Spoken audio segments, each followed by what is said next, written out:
All rise. The Supreme Court of the United States is now in session. Chief Justice Nathan Heck presiding. All who have business before this court draw near and be heard. There is one case on the docket, number 2017-2018, Petitioner William Denault versus Respondent, the State of Olympus. Please be seated. Before we get started, my name is Al Ellis. I'm a community liaison here with the North Texas College of Law. I want to introduce you to who your judges are so you know what I think is the quality of folks who are brought here to listen to this. First, we've got the Chief Justice of the Texas Supreme Court, Nathan Heck. We've got Justice Lang from the Fifth Court of Appeals here in Dallas. We've got Judge Jane Boyle, who is a federal district judge in the Northern District of Texas. We have Judge Tanya Parker, who is a district judge for the 116th Court here in Dallas. We've got Judge Hector Garza, who is a judge of the 195th District Court here in Dallas. And then we have Denise Garcia, who is a judge of the 303rd District Court, and she is a family law judge. So you've got appellate judges, federal judges, family law judges, and criminal judges, and may the best team win. Thank you.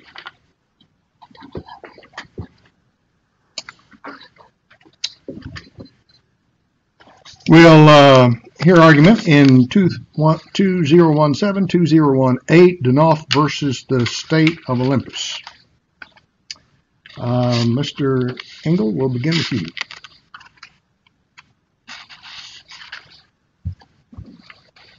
Your Honor, before we proceed, the petitioner would like to respectfully request to reserve 3 minutes of our time for rebuttal. Thank you. Mr. Chief Justice, and may it please the Court. My name is Caleb Engel, and I, together with my co-counsel, Christopher Baldati, represent the petitioner in this case, Mr. William Denault. I will be addressing the Fifth Amendment issue, and my co-counsel will address the Eighth Amendment issue. Your Honors, this court in the case of Cologne versus Connecticut, as cited in Von Barry, provided a constitutional guarantee that the state must arrive at convictions by dint of its own independent labors, rather than through the cruel expedient of forcing a confession from a suspect's own lips.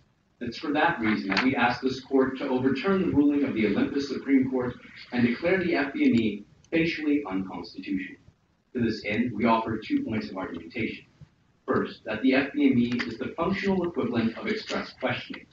And second, that the FDME is facially unconstitutional because it is always incriminating, compelling, and testimonial. To the first issue. Your Honors, on page 2, paragraph 2 of the facts of the record, there are provided numerous details as to how the functional brain mapping examination actually operates. You will find that the goal of this, as used by law enforcement, is to discern whether or not a suspect in a criminal investigation has knowledge or memory of being at the scene of a crime. Now, this knowledge is elicited by showing the subject a series of images. While they may begin randomly, they ultimately culminate in actual images of the crime scene. In effect, each picture a subject is shown is the functional equivalent of a question. Have you seen this? Do you remember being here? The subject's brain then provides an automatic affirmative or negative response, which is registered by the test. This court, in the case of Rhode Island versus Innis, explained that the term interrogation refers to any words or actions on the part of people which they could reasonably know would elicit an incriminating response from a suspect. Your Honors, the FDME is designed to do just that. The sole purpose of this test is to elicit incriminating responses from those who are subjected to it. Does it go to the length of the evidence as to whether it's communication or not, simply because somebody appears to recognize the location? That doesn't mean the same thing as, or does not provide as much information as a blood test, does it? It's substantially less. Respectfully, Your Honor, the issue that this court has always decided the difference between physical evidence and testimonial acts relying on is the degree to which the test invades the actual contents of the suspect's mind. That's pursuant to this court's ruling in the case of United States versus Doe. So the relevant test is not how much information a piece of evidence may provide, but whether or not that piece of evidence relies on the consciousness of the suspect and the operations of his mind in producing certain facts. And the FBME only functions if the suspect is conscious and if his mind operates. Sounds like a polygraph. Your Honor, it is indeed very similar to a polygraph in that it uses physiological responses to incriminate someone. And as this court ruled in the case of Schmerber versus California, to predicate a suspect's guilt or innocence on the basis of physiological responses, whether willed or not, is to invoke the spirit and history of the Fifth Amendment. That's precisely what the FBME Is it your position that he agreed to this? It sounds like he waived was given his Miranda warning several times and then went along with the officers to submit to the test. Your Honor, no. The petitioner was actually never formally Mirandized by police officers. And on two separate occasions, page 4, paragraph 4, and page 5, paragraph 1, he explicitly invoked his right to remain silent, informing the police that he would not answer any more of their questions. But moreover, Your Honors, the FBME wasn't just compelled in this instance, it's compelled in every application which the state uses. Now, this court in the case of Heibel versus 6th Judicial Circuit Court of Nevada, as cited in Von Baron, explained that to satisfy any Fifth Amendment claim, the petitioner must satisfy a tripartite test. Namely, we must demonstrate that the communication in question is testimonial, compelled, and incriminating. Well, let me ask you, was it compelled in this situation since he could have looked away, he didn't have to look at the photograph? Yes, Your Honor. In fact, the issue of compulsion for the purposes of this court's analysis is whether or not there's being any type of coercion enforced upon the suspect. In other words, if the suspect is unable to make a choice as to whether or not he'll answer yes or no or remain silent to a question that's posited to him, he's being compelled. Compare this to the instance of custodial interrogation.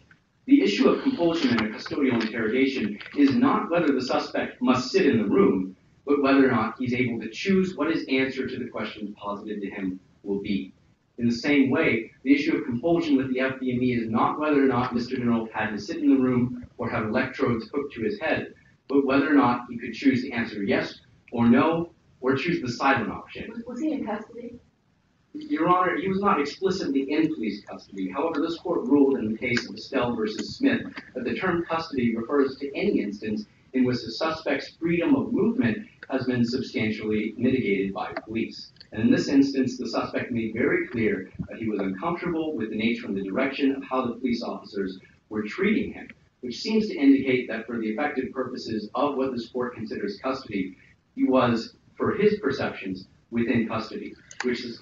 Isn't your argument that he was coerced undermined by the fact that the FBME procedure was explained to him, and it was after that that he said he didn't want to answer any questions, but yet he stayed for the test and cooperated with the test?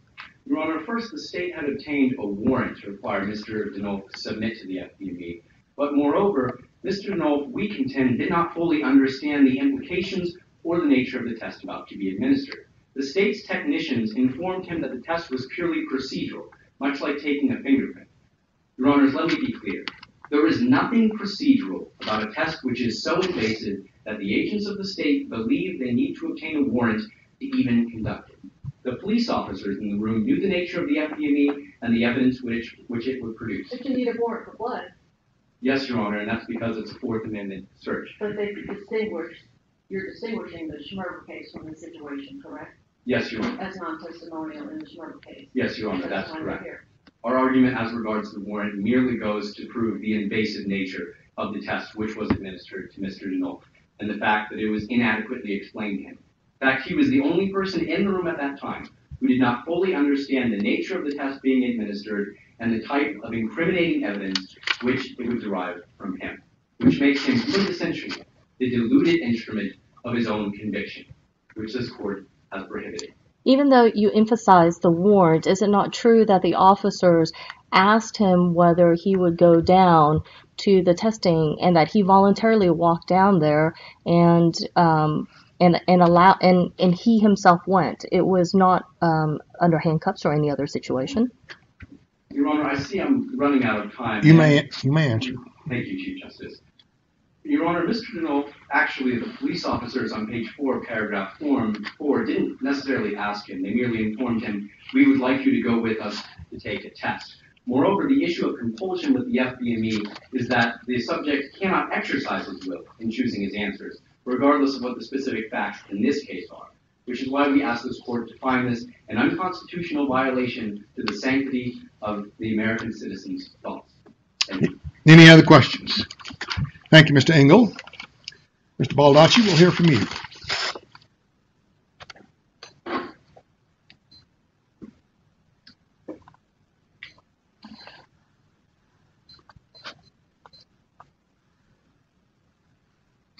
May I proceed, Your Honor? Please. Mr. Chief Justice, Your Honors, and may it please the Court. My name is Christopher Baldacci, and I rise to continue argumentation for the petitioner, William Denault, on his Eighth Amendment claim. Your Honors, no matter how serious Mr. Denault's crime, a sense of retributive justice cannot justify an otherwise unconstitutional punishment. And we would ask this Court to consider the treatment of Mr. Denault to be cruel and unusual for two reasons. First, the sentence and conditions of confinement at Poseidon Penitentiary violate contemporary standards of decency. And second, the state has shown a pattern of deliberate indifference to the risk of future harm to Mr. Denault's health. Now, Your Honors, in DeShaney v. Winnebago, as cited in Helling v. McKinney, this court said that when a state takes a prisoner into custody and deprives that person of the ability to care for themselves, the burden shifts to the state to provide for that person's basic needs, and to do otherwise strikes at the very heart of the Eighth Amendment. Now, Your Honors, as far back as 1890, in the case of In re Medley, cited in Madrid v. Stillman, this court recognized that solitary confinement was likely to lead inmates to serious mental deterioration, even irrevocable psychosis. In the Medley case, a moratorium on human interaction and cramped conditions led some inmates to comatose states, others to violent outbreaks, and others to suicide. More recently, the Seventh Circuit in Davenport v. de Robertis, also cited in Madrid, held that there's a growing academic and social consensus that solitary confinement can destroy a person's mental health. Does the state use the same confinement for protection? Your Honor, the state has 6 forms of solitary confinement, according to page 6 of the record. Protective custody within a prison is a different type of solitary confinement from the one Mr. Denault is experiencing, which is solitary confinement as a result of his sentence. But would you make the same argument about protective custody? Your Honor, we have no details in the record on the conditions of confinement in protective custody or how long inmates are required to serve in protective custody, although the record implies that it's an administrative decision made by prison officials to protect an inmate from harm rather than a sentence imposed for the gravity of an offense. Should there be evidence that the petitioner or someone like him would have a tendency to be harmed? In fact, demonstrated some mental illness or problem in their past, for there to be any concern about this?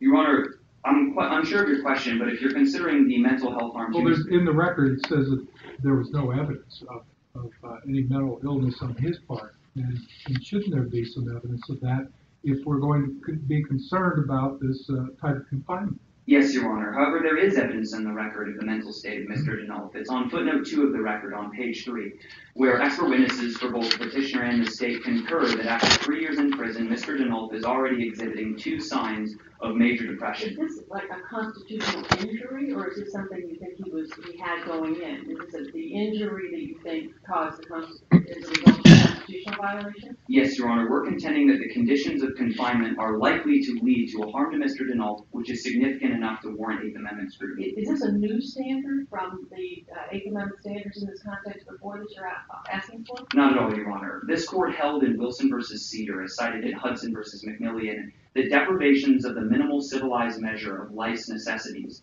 violate the Eighth Amendment. That's a general statement, but factually speaking, how similar is that to what we're talking about here? Your Honor, we have no cases on our record from the Supreme Court dealing with mental health specifically in the facts. However, in Rhodes v. Chapman, this court held that when the conditions of confinement undermine the mental or emotional state of an inmate without penological justification, this violates the Eighth Amendment. And the Northern District of California in Madrid versus Gomez looked at a case that was very similar to ours, solitary confinement for prisoners in Pelican Bay State Prison in California. Now, in that case, the Northern District ruled that that was unconstitutional because of the mental health harm to individuals in solitary confinement, and that the state had not done anything to prevent against that harm. And this court, in Estelle versus Gamble, also cited in Helling, said that when there is a substantial risk of harm to an inmate, and the state is deliberately indifferent to that risk, that constitutes an Eighth Amendment violation because it's an unnecessary infliction of pain. Didn't he have depression before he came to the prison? Your Honor, the record on footnote 2 specified that he had a family history of depression. Okay, and so what's to say this isn't a natural occurrence of his family history as opposed to what was imposed as a sentence?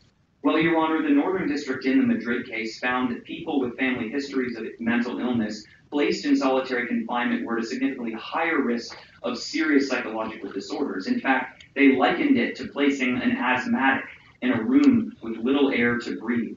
Now, if this court's standard from Troke versus Dulles is punishments which violate human dignity, a person without their sanity cannot possibly have their dignity in any meaningful constitutional sense. Are you implying he has no sanity because he's depressed?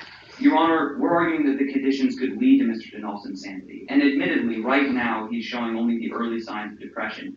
But as this court stated in Helling, it's not about the harm being fully actualized at the moment, which determines whether or not this court can intervene, but rather whether or not there's a substantial risk due to his conditions, and the state has been deliberately indifferent to that risk. Could it be argued that anybody that is confined for a long period of time in the penitentiary, whether they're in solitary or in general population, could be depressed?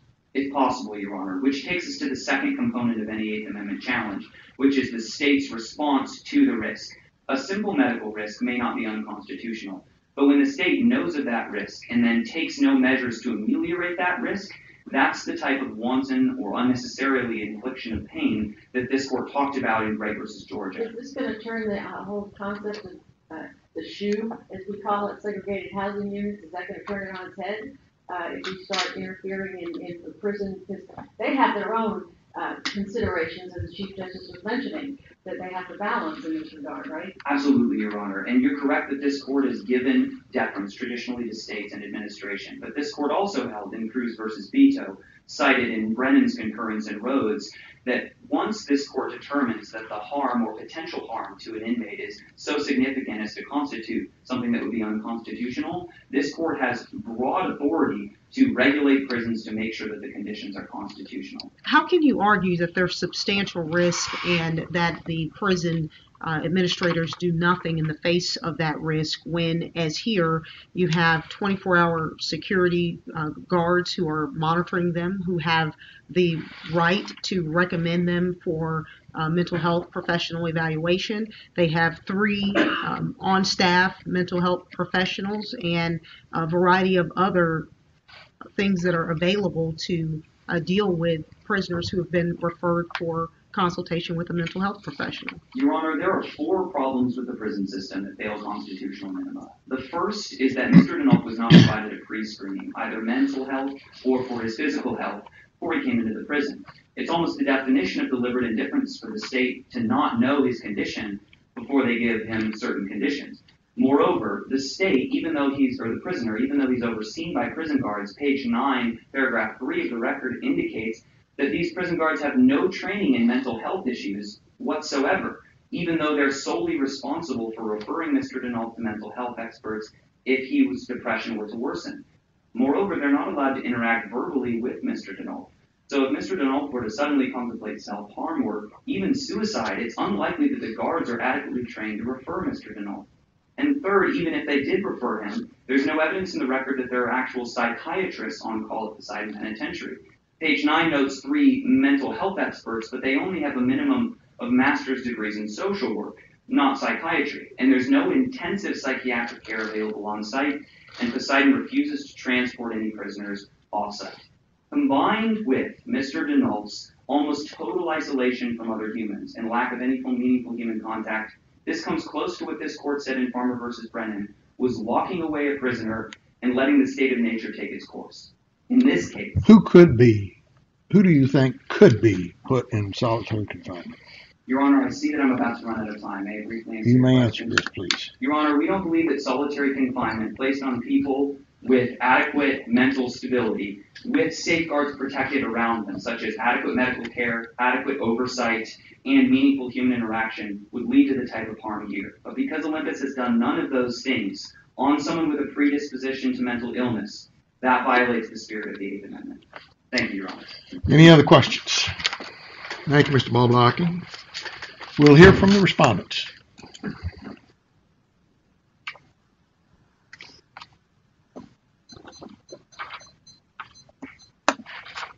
Chief Justice, and may it please the Court.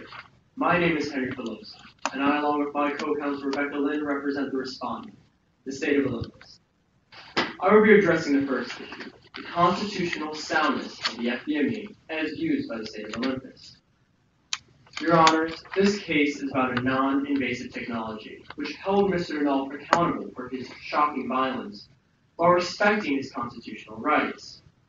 For these reasons, we ask that this Court uphold the lower court's decision and deem the FDME constitutional for the following three reasons. First, the results of the FDME are not testimonial. Second, usage of the FDME by the state of Olympus is not compulsive in all situations. And third, the FDME is a reasonable test. On the first point, this court has a long line of jurisprudence holding that evidence obtained from the material body of a defendant is acceptable in court over Fifth Amendment objections.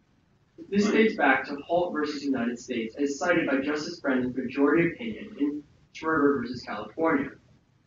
In that case, the court found that it was acceptable for a defendant to be compelled to wear an incriminating blouse. And since then, the court has held that it is acceptable to withdraw blood by force from a defendant, to produce a handwriting exemplar in Gilbert v. California, to produce a voice exemplar in U.S. v. Dionisio, and to participate in a lineup, as in U.S. v. Wade, all three of which are cited in Doe v. United States. The FDME is simply a continuation of this trend, a test which gathers physiological evidence through... I have a question. I know that we're not contesting that the reliability of this test is in the record, but is there not some subjectivity involved to interpreting the results of this test that would not enter into, say, a blood test? Could different observers reading the results have different thoughts about how he scored on it? Well, Your Honor, there is no more subjectivity than other tests this court has found acceptable. For example, a blood test. The blood test in Schmerber doesn't say what the individual drank, where they drank it, or what they did after they drank it. It is only with that evidence combined with other information, such as the fact that they were pulled over in that state, that they were then convicted for drunken driving. But any researchers would all come up with the exact same results under that scenario. And my question is, would they all come up with the same results under the test results that we're talking about here, which sounds like implicitly there might be some subjectivity involved. I guess I'm just not as familiar with the way the test works. Yes, Your Honor. On page 3 of the record, it is stipulated that both parties agree that the test is 100% scientifically accurate. If an individual has seen the image that is presented during the test, that means the test will always return a positive result with no false negatives. Now, the interpretation of that result is left up to the jury along with other evidence, which was presented in this case. But the evidence is not of testimonial nature, as it falls in line with the court's past jurisprudence. Let me ask you a question here. The opinion of the Supreme Court of Olympus appears to be saying that these are only electrical impulses, and they're the same thing as blood coursing through someone's veins. That's the way I take it. But the electrical impulses going through one's brain, aren't they what triggers speech? Aren't they communication then? Your Honor, it is true that delicate electrical impulses on a granular level control thought, but the FDME is not returning Mr. Donnell's active thought or consciousness. It's returning the presence of a simple memory. This is why on page 2 of the record, it is commonly referred to as brain fingerprinting. It is as if the image leaves a fingerprint on the mind. It's analogous to as if there was a specific chemical found at the crime scene, and they withdrew blood from Mr. Donnell, which contained the same chemical. There was no testimonial component that was added, as Justice Brennan referred to in Schmerber when he determined that the blood test had no testimonial component added to it by the defendant. Just quickly tell me what the difference would be if they held up pictures before the petitioner and said, do you recognize this? And he was told to say yes or no. But here they're taking brain waves, which one could argue, of course, is the same thing of saying that he recognized. Your Honor, when analyzing whether an evidence itself is testimony, the end result of it is irrelevant. In the case of Schmerber, the police could ask him, have you been drinking, are you drunk? And his answer would be testimonial. But when they got the same answer from his blood, his material evidence, it was non-testimonial. In this case, similarly, though they could have obtained the same answer by asking him, have you been to this room? And they got the same answer by using the technology, the method by which it was performed does not bring it into the realm of testimoniality and Fifth Amendment protections. I mean, isn't this effectively worse than verbally questioning him? Because once the image is placed in front of him, he cannot consciously decide, he cannot tell his mind to not respond to the image by demonstrating brainwave activity that shows he has a memory of the image. So he has no way to consciously override that brain activity. That is true, Your Honor, and that puts it on the side of blood test and Schmerber. Justice Brennan noted that one of the contributing factors to his decision, the court's decision, was the fact that Mr. Schmerber could have no effect on the outcome of the blood test. His participation was almost irrelevant. Furthermore, however, even if you find that the results are testimonial, as this is a facial challenge, the petitioners must prove that it is compelled in all circumstances. However, it has long been this court's jurisprudence that the Fifth Amendment is not a self-executing right. And in this case, Mr. Denault did not affirmatively execute his Fifth Amendment right when he voluntarily underwent the test, as Your Honor noted. Okay, that's the question, though, isn't it? Voluntarily. Do you think he, coming up with this warrant, he actually consented to go with them? The circumstances are a little murky there as to whether or not he agreed to go with them. I know you all probably don't agree about that. Well, Your Honor, on page 4 of the record, it does note the warrant was obtained, but it doesn't say if the warrant was shown to Mr. Denault. And as we're examining this on a facial level, as to what is going on in the general state, we can imagine a hypothetical where one was not shown to the individual and they went along just on. Did they tell him they had a warrant? Your Honor, on page 4 of the record, it is silent as to whether he was told about the warrant. So in the hypothetical that he was not told about the warrant, he went along voluntarily. Now, in Garner v. United States, as cited by Commonwealth v. Noble, this court wrote that even if in a compulsive situation, if the individual does not make a valid claim of their privilege and they then testify, the government has not forced them to incriminate themselves. There are only two exceptions to when Fifth Amendment rights are self-executed, laid out in Minnesota v. Murphy, as cited by the 10th Circuit's opinion in U.S. v. Von Buren. In that case, the two exceptions are, first, a custodial interrogation, and second, the threat of significant penalties. Now, on the second point, a warrant could constitute a threat of significant penalties. But imagining the hypothetical, to say that this does seem to be going through, where an individual simply asks, hey, will you come down to the police station and then will you please come to this FBI? Was he free to go?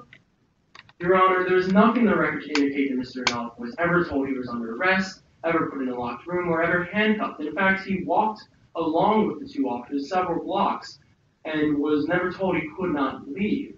Now, the first exception that laid out in Minnesota v. Murphy, which is what he raised his Fifth Amendment objection on, was that of custodial interrogation. In that case, he was questioned during a parole hearing. And this court ruled that a parole hearing, an event where an individual is expected to show up at a required time and meet with an individual who determines whether they remain free or return to jail, was not a custodial interrogation.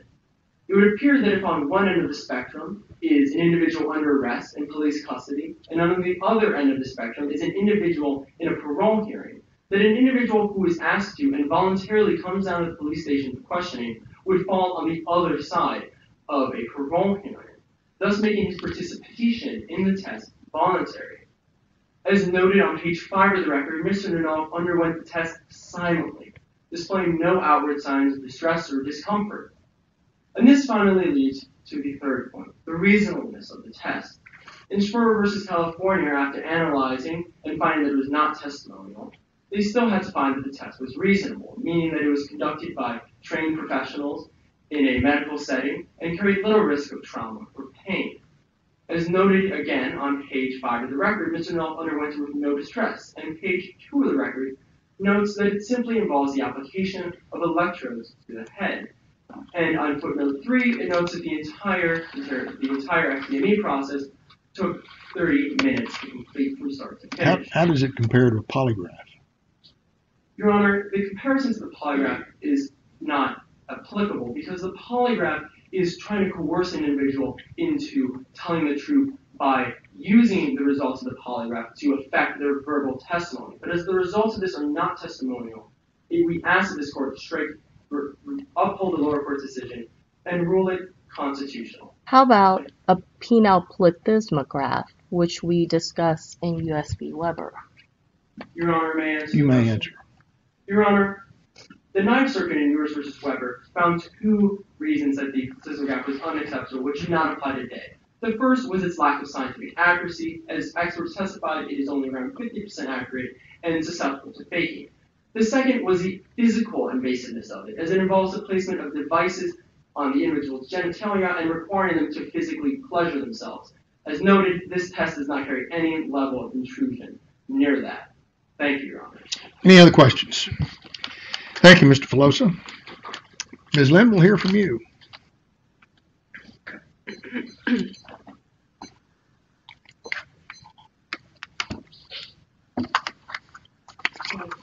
Please. Chief Justice, Associate Justices, and may it please the Court. My name is Rebecca Lynn, and I, too, represent the respondent, the state of Olympus. I will pick up the second issue, how the use of solitary confinement as applied to Mr. Moot does not violate his rights protected under the Eighth Amendment. Your Honors, this case is about upholding the sanctity of the judicial system and ensuring that criminals are punished for their crimes. Therefore, we ask that this Court uphold the decision of the lower court and find the use of solitary confinement as applied to Mr. Moot to be constitutional for 2 reasons. First, this punishment is not cruel, as it is not deliberately indifferent to a future harm. And second, this punishment is not unusual, as it is prevalent throughout the entirety of the United States.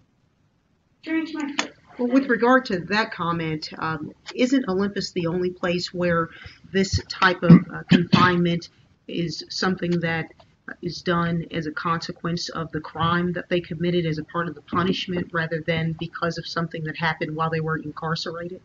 No, Your Honor. According to page 6 of the record, Olympus is the only jurisdiction that gives judges the discretion to sentence people straight to solitary confinement. Didn't the judge say that he got the solitary confinement because he tortured the victim? Yes, Your Honor. Haven't 20 states already abolished solitary confinement? No, Your Honor. 40 out of 50 states, including the federal government, still practice solitary confinement. 20 states have made some sort of reform or abolished solitary confinement, but the majority of states in the United States still practice it, making it a usual punishment. By no means is what Mr. Knopf received an unusual one, and if we look to footnote 32 of Chop v. Dulles, the court notes that the definition of unusual should be the ordinary one. But how do you square the penal institution side of this, which you have to do in an Eighth Amendment analysis, their interest in doing something like this? How do you find those when, in fact, they're never even considered because he's already going there by virtue of the judge's sentence? So where's that consideration, and why does that not take a detour from our usual discussion of Eighth Amendment prison conditions? Your Honor, if I understand your question correctly, the principle of federalism is essentially what's important here, that this court has a long-standing history of judicial deference to the state and allowing it to make its procedures. And here, the state of Olympus has decided that by allowing judges the discretion to sentence people straight to solitary confinement is the discretion that should be given to their judges. But aren't we really disregarding one of the most important pieces of that analysis in Eighth Amendment cases, which is what's the prison's interest in handling them so harshly? And really, there's none here because the judge decided that up front. Your Honor, these legitimate penological purposes are not only contained in the sentence, but also the punishment itself, and the state does have legitimate penological purposes here.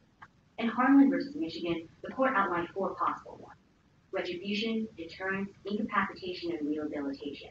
Although they outlined 4, they noted it only needs to serve 1. And this case does exactly that. It serves the purpose of retribution.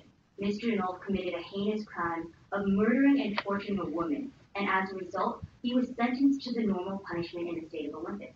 He was sentenced to solitary confinement. But so did, there are other inmates in the prison that committed serious offenses, and they're not being punished as harshly as Mr. Denault because they don't suffer mental anguish, mental illness, and it's making him worse. Your Honor, the issue of whether or not Mr. Denault has a mental illness right now is unclear. The record notes on page 3, footnote 2, that Mr. Denault has simply shown symptoms of major depression, and that these symptoms include a lack of appetite and an inability to sleep. Symptoms that are common to many people who are sentenced to other similar punishments. If the symptoms were more serious and the diagnosis was more profound, would the state move him? Your Honor, that would definitely be a possibility. If Mr. Denault had received an official diagnosis that right now he had been decided and declared to be mentally ill, it's possible that the state of Olympus could then move him. However, that's not the case. And this brings me to my first point, that this punishment is not cruel because there is no deliberate indifference to a future harm. Isn't it deliberately indifferent when you don't assess the mental condition on the front end of the inmate before you subject him to this type of confinement? No, Your Honor. Poseidon Penitentiary has taken many reasonable steps in order to ensure that prisoners like Mr. Denault receive the adequate mental health care that they need. For example, on page 9 of the record, it notes that there are 3 full-time medical officials on call who can be used to help Mr. Denault. And the ratio in Poseidon Penitentiary is about 1 to every 200 or 220 for prisoners to medical officials. But the way inmates get access to those professionals is the guards would have to bring it to the attention of the professionals, correct? That is one way in which they could receive mental health care. What are other ways? The petitioner himself could ask for help, and the record is silent about whether or not he's even done so. Who would the petitioner ask when the guards are not allowed to talk to him? Mr. Denault is allowed to write a letter, a written statement requesting help. And if he had done so, he could have received it. At Poseidon Penitentiary, the way in which mental health can be triaged is through 2 ways. As Your Honor had noted, by the guards noticing it, and they do watch him through 24-hour surveillance. Does the record not show that he has experienced some mental illness, evidence of mental illness at this time because of his confinement? No, Your Honor, it does not. The record simply states on page 3, footnote 2, that he suffers from a family history of it, and that he shows symptoms of major depression. Okay. So when the symptoms show up and somebody perceives it, could it not be too late to help this individual? Mental illness is a very complex thing. So do they just automatically say, we're going to fix you up and move you to the general population? I mean, this may not be a remedy. Would you not agree? Your Honor is correct in noting that this ambiguity of the future harm is what's at question today. And to answer your question, we should look to the 3-pronged standards set forth in Helen v. King. First, there must be an objective harm. Second, there must be a subjective harm. And third, it must be a harm that society is unwilling to tolerate. The portion to which Your Honor is noting is whether or not it's an objective harm. Now, counsel for petitioner has tried to claim that because Mr. Denault has shown symptoms of major depression, that this is enough to warrant it to be objective. However, in Helen v. McKinney, the court noted that when there are mitigating steps that are taken, that this objective harm can be lessened, that it no longer becomes objective because of measures that the state has taken. And here, Poseidon Penitentiary has taken many reasonable steps to ensure that Mr. Denault can receive the help if he needs it. But do you not ignore the fact that we as a society know, statistically, that approximately half of all the inmates in the United States suffer from some form of mental illness that have been incarcerated? Your Honor brings up a great point. 50% of people who are incarcerated do suffer mental illness, and this is not unique to those in solitary confinement. If that's were the case, if we were to rule that because everyone has a mental illness and therefore it's unconstitutional, that would include the 50% of people in the general prison population as well. That we'd be setting a standard in which this court would be holding that simply anyone, that most people in our prison system are facing cruel and unusual punishments, and this is not what we want to be doing here today. Rather, we want to be evaluating that for Mr. Denault in particular, does he suffer harm that's both objective and subjective, and whether or not that's a harm society is unwilling to tolerate. And the point that Your Honor has brought up has shown that, unfortunately, it's a harm that society is willing to tolerate. Now, I'll turn to the... If he had a physical illness, wouldn't the state move him someplace to make that better? Yes, Your Honor. If he had a physical Why illness, is- they would provide a doctor to help him. Why isn't mental illness the same? Your Honor, it is similar, and if Mr. Knowles did have a mental illness, he could seek mental health care. He simply would have to ask, and Poseidon Penitentiary could use one of its on-call mental health professionals to help him. It's very similar and exactly analogous to what would happen if he had a physical harm. How would he know? He might not know he has the mental illness any more than he might know that he's got an appendectomy. He wouldn't know to ask. How does the penitentiary deal with those situations? Your Honor, unfortunately, the Poseidon Penitentiary can only do what's reasonable. It's impossible to ask Poseidon Penitentiary to read Mr. Knowles' mind and to see whether or not he needs help in that exact moment. It provided very reasonable recourses that Mr. Knowles can use. If he thinks that he needs help, he can ask for it. And he's being monitored 24/7 by guards to see whether or not they think that he needs help and can triage help if he needs it. I just want to go back to one point, and that is this idea that we're looking at the interests of the state versus the interests of the prison. We are really just centering on the right of the state courts to make these sentences. It has nothing to do with what might benefit the prisons, right? I mean, I'm just trying to see where it is and what are the factors that would indicate the courts should have such power and such, what enhances that? What supports that authority for them to just say you're going? And the prisons go along with it. Chief Justice, I think You may answer. Your Honor, we can see that the state has legitimate reasons for putting Mr. Knowles in prison and placing him in solitary. And you're talking about the courts? Yes, right. Your Honor. Not the prison. Yes, Your Honor. But we can also see that the prison has reasonable reasons for why the institutions it has in place are in place. And those are to ensure that if Mr. Knowles needs help, he can receive it. And thank you. Therefore, we ask that Your Honors uphold the decision of the lower court and find this to be constitutional. Thank you. Any other questions? Thank you, Ms. Lynn. Mr. Engel, will hear rebuttal? No? You have 3 minutes remaining, I believe. May it please the court.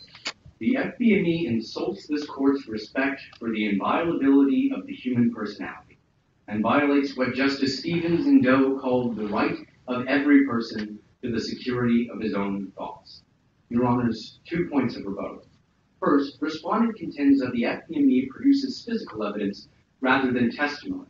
However, this court ruled in the case of Gilbert versus California, as cited in footnote 2 of Justice Brennan's dissent in Doe, that the forced production of physical evidence involves no intrusion into the mind of the accused. The FBME produces the same kind of evidence as if Mr. Denault had been forced to testify against himself at trial, and this evidence came from the exact same source.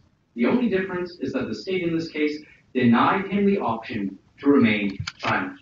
A more egregious offense to the spirit of the Fifth Amendment can scarcely be imagined. If this court accepts respondent's theory, this means that future accused can be compelled to take the FBME just like they must take a breathalyzer on the side of the road. This means that a suspect, though he tried with all his might to invoke his Fifth Amendment right, will be handcuffed and escorted by officers of the law to take a test which reveals the contents of his mind. Turning to the second point of rebuttal. As Your Honor, Justice Garcia pointed out, Mr. Denault, in many instances, in fact, we contend in every instance, due to the inadequate training of the guards, will have to request assistance for his mental health himself.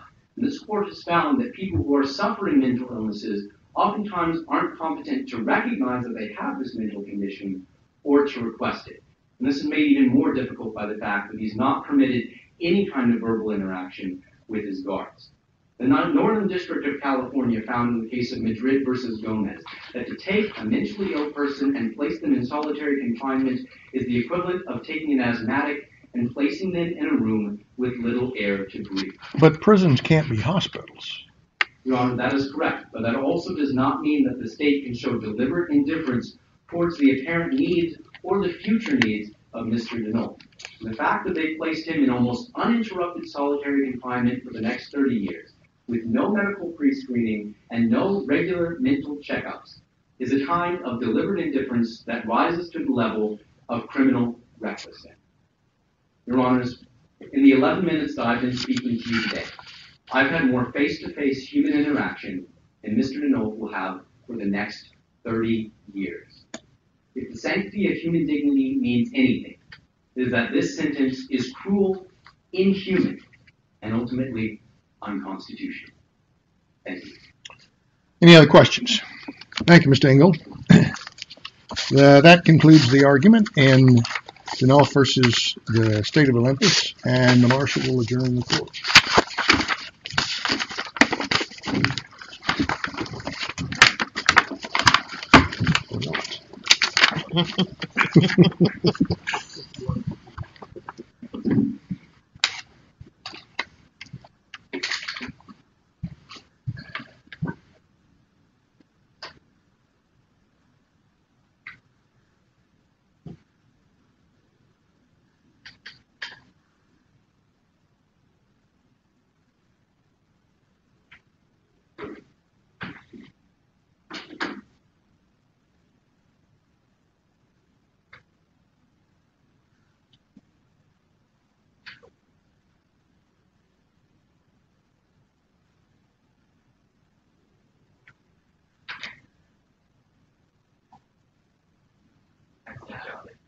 Good job. You're great.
That's not my word.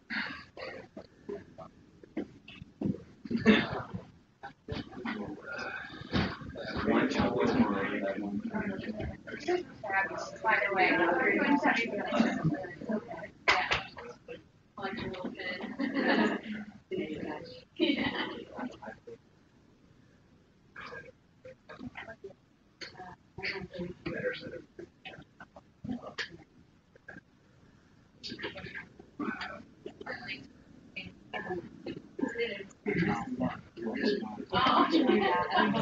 yeah, we all like got to restaurant and then before we gotta go back.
Thank you so Yeah, I know, that was perfect. Just put a little more on it. It lets everybody in the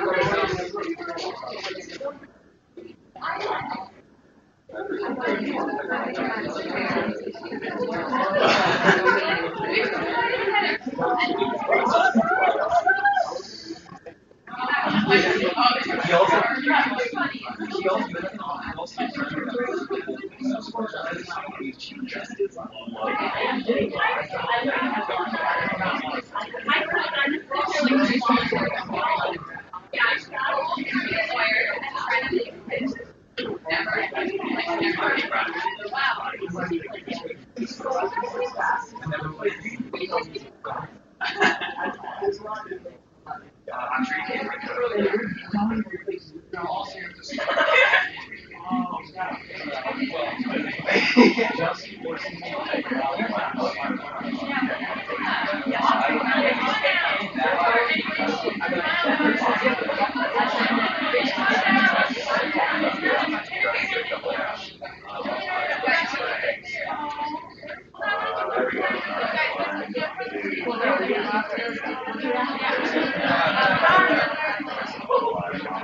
No, go for it. Congratulations.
Please be seated.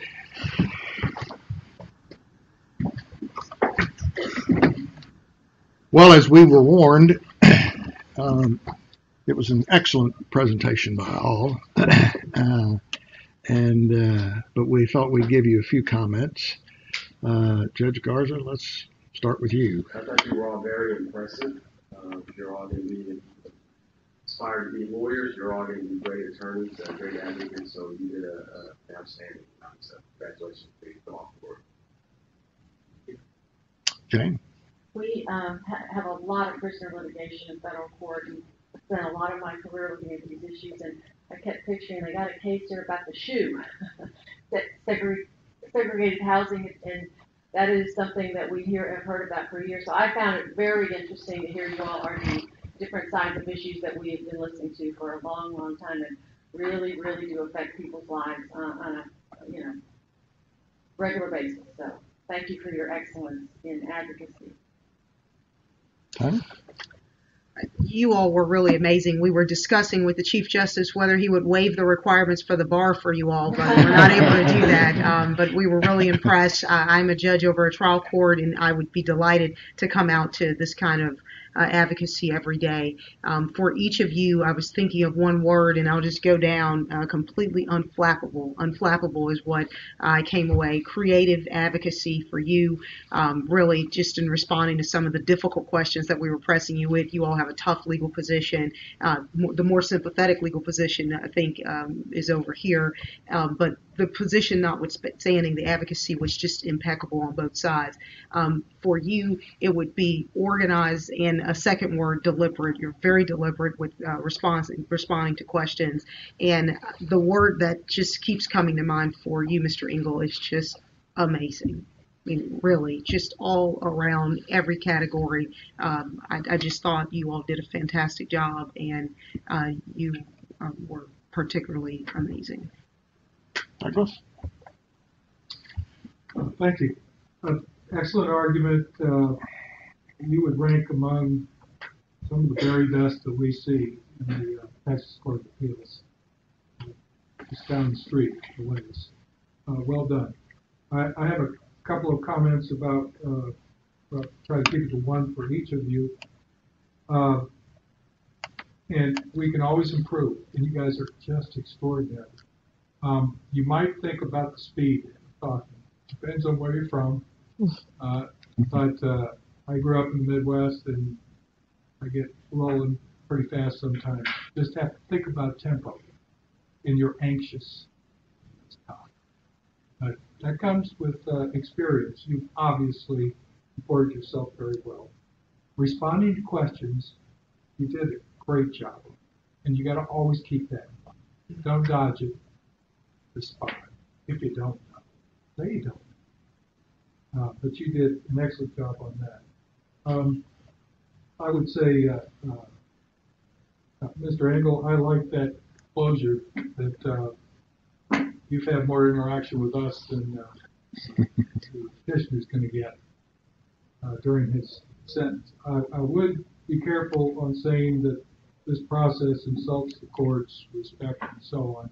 I got a little twisted on that, but I thought your last statement was very emphatic. And I would say, and I'm going to butcher your name, I apologize, but Mr. Pelosa, excuse me. Yes.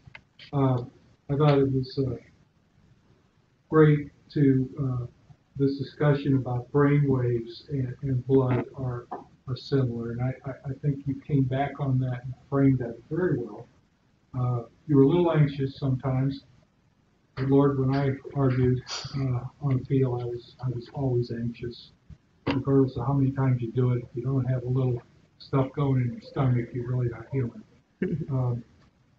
Ms. Lynn, I thought it was excellent to come back with that objective harm argument when we started to be concerned about the determination of mental illness and so on. So, outstanding. And one last thing, I'm sorry, Chief. I just want to tell you that you all seemed like you really believed in your cases. Yes. You did, more so than what we see, with the problem. You all are so used to it. But I really thought you were so upset about the petitioner and segregated housing and the way you've been treated, and that, in fact, it's okay. It wasn't that bad. The case is supported, and I appreciated that. That's one of the keys, believe in your case.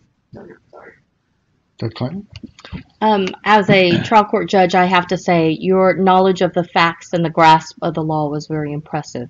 All of you did an excellent job. I can understand why you made it to the finals. So regardless of the outcome, congratulations. You have extremely bright futures ahead of you, and we all anticipate seeing much more of you. I think the biggest enemy of litigators is not being prepared. You've cleared that hurdle. And once you get past the hurdle of preparedness, then it becomes ease of communication with the court. So the stakes are high. You're in the finals, in the national competition. I get that.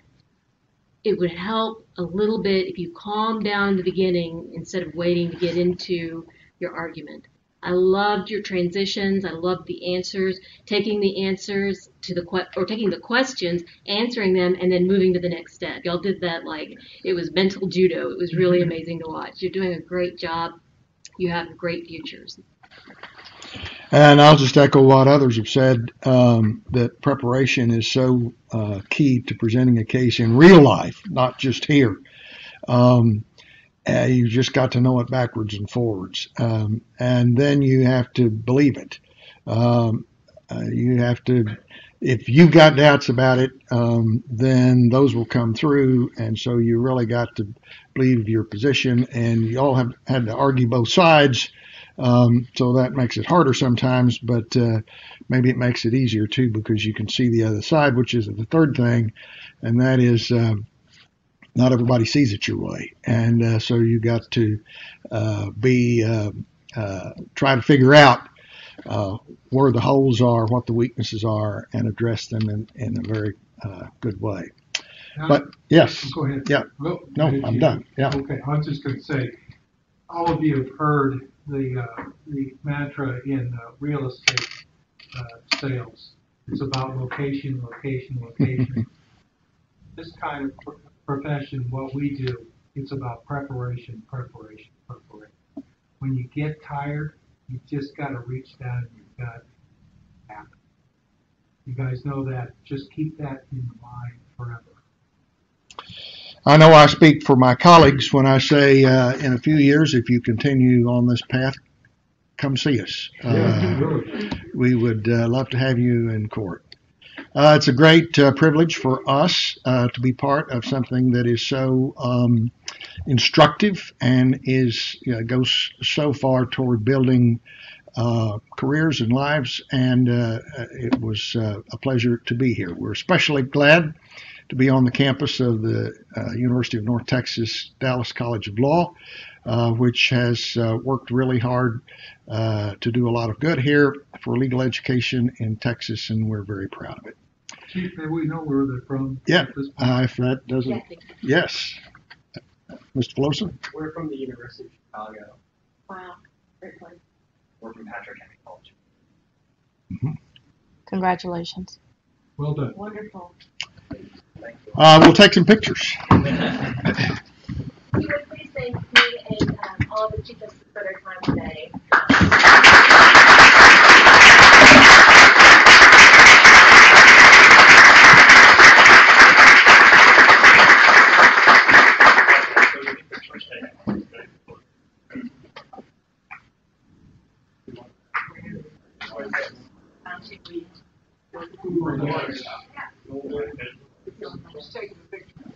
I'm going to take one. I think we got another one over here.